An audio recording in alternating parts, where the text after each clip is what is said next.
Hey everybody, good morning and welcome to another morning lakeside chat. I'm here at the lake again. You can see it over there, maybe not. It's a little bright. There it is.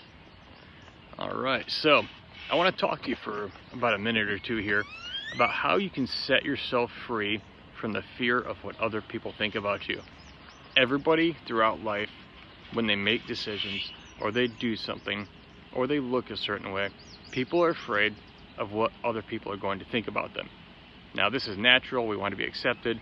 I'm not going to go all philosophical. I'm going to be really practical here, because no matter what you do, no matter what you believe, no matter how you act, no matter what you say, you are going to have people accept you and you're going to have other people reject you. It doesn't matter what you do. And that's actually their first point. No matter what you do, good or bad, some people will never approve of you. It's not in their nature. They won't do it. They just won't.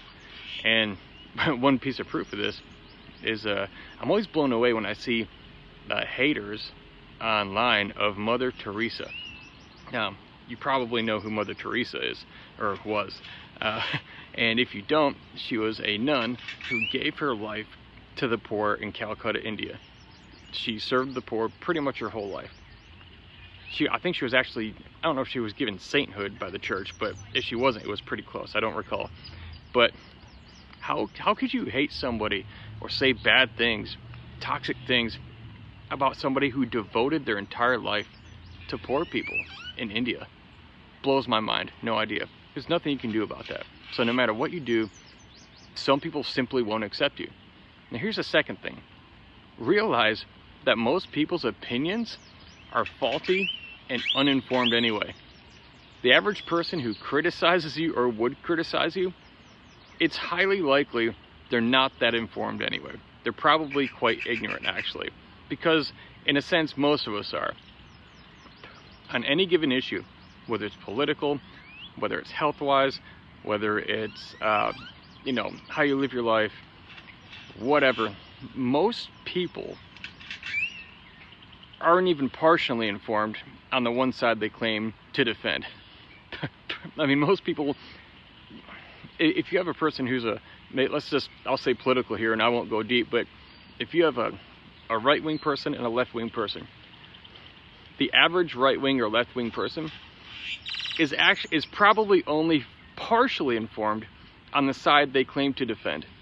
They're not even fully informed. The average person you meet walking down the street who has an opinion against you, they're probably ignorant. They likely haven't looked at both sides of an issue, whatever that thing is with you, in order to make a truly informed opinion or estimation on what the right or wrong thing to do would be. It's just not. Most people you meet are highly uninformed. And so when you think about it, when people are judging you, well, they're probably seeing one side, or even worse, they're seeing one angle of maybe 9, let's say for example, of your situation. And at the same time, they probably don't know the details, the intimate details of why you are the way you are, why you say the things you say, or why you believe the thing you believe.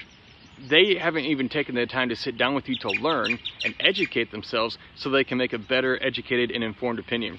And this happens on both sides of the spectrum, whether it's political, religious, how you live, how you talk, what you do with your life, whatever it is. So most people's opinions are faulty because they're broken people just like you and me.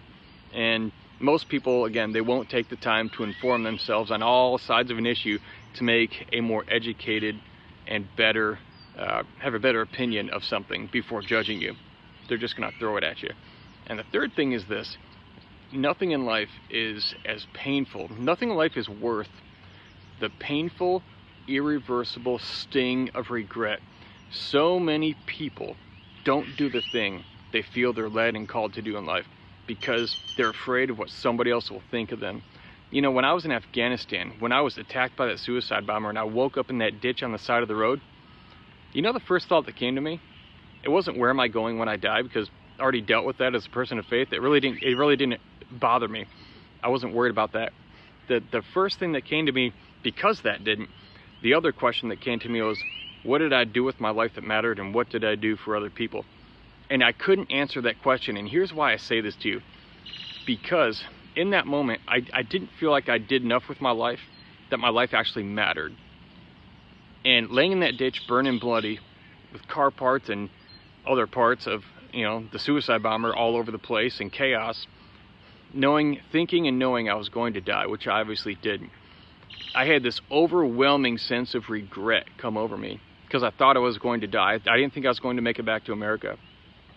And I thought, why didn't I just try that thing? Why didn't I just, all these things I wanted to do, or I thought I should have said, or I thought, and I was too afraid for some reason or another. And I didn't do those things. And it was like, well, who even cares what somebody else thought? Or who cares if the business venture would have failed? I didn't even know because I never even tried. I mean, think about what it could have been. Think about what that relationship could have been, what that business could have been, what that thing you pursued could have been, that career goal. Yeah, maybe it wouldn't have worked out, but maybe it would have. And where would that have led you to? But now that you never tried it because you were so afraid of somebody else's opinion, you'll never even know. You will never even know what could have been.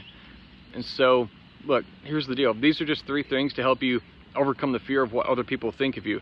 Because again, no matter what you do, good or bad, somebody's not going to like you. In fact, a lot of people aren't going to like you. It's just in our nature. It's not going to happen. They're going to think your nose is too big. They're going to think your skin is too dark. They're going to think you're too fat. They'll come up with anything. It doesn't matter. You'll have a lisp. I mean, it doesn't matter anything. People are not going to like you just because they don't want to. And there's nothing you and I can do to change that. Again, the second thing is realize that most people's opinions are faulty and uninformed anyway. Most people who judge you, they don't know your situation. They don't know enough about the information that you're having to deal with to help you make a better informed opinion. They just want to throw stones. And again, people who are judging you, usually, and I see this in politics a lot, usually they're not even fully informed on their side of the track, so to speak, of what they claim to be their piece and their opinion. They're only partially informed at best, most people you meet. Now, some people you meet, they are highly informed on something, and they're not always trying to take a shot at you. Sometimes they're actually trying to help you because they see that what you are doing can lead you to a place that might not be to your benefit. That also happens. So you want to be open to that. You want to be open to the fact that maybe someone's trying to help me. But if they're just being a troll, then that's not what we're talking about here. And again, to me, in my personal experience, nothing in life is worth the painful, irreversible sting of regret. You didn't do something because you're afraid of what somebody else would think of you. Whether it's your mom, your dad, your sister, your brother, your friends, your lover, who cares? Nothing, listen to me, believe me when I say this, nothing in life is worth the irreversible sting of regret. Regret is painful. Do whatever it is with your life that you feel like you're called to do. Now, I want your opinion. What would you tell someone who lives in fear of what other people think? I'd love to hear your opinion. Leave it in the comments below. What would you tell a person who wants to do something with their life, but they're afraid of what other people will think? What would you tell them?